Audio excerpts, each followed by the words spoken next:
খ্রিস্টপূর্ব ১৭৫০ সালে উঠে আসে পৃথিবীর প্রথম বড় আইনের বই হামুরাবির বিধি। বাবিলনের রাজা হামুরাবি বিশ্বাস করতেন ন্যায়ই রাষ্ট্রের শক্তি। তিনি তৈরি করেন ২৮২টি কঠোর আইন, পাথরের ফলকে খোদাই করে।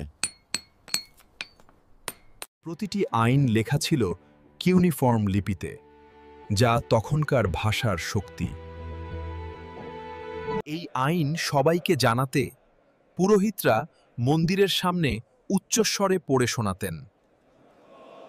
ব্যবসায়ী যদি প্রতারণা করত, আইন বলতো কড়া শাস্তি। যদি কোনো কারিগর ভুল করে,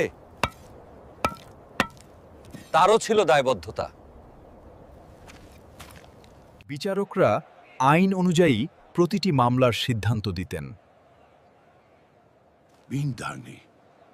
হামুরাবি বলতেন, দুর্বলকে রক্ষা করাই শক্তিশালীর দায়িত্ব।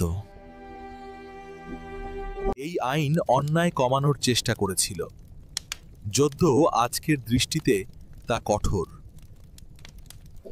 কিন্তু তবুও এটি বাবিলনে শৃঙ্খলা আর নিরাপত্তা এনেছিল।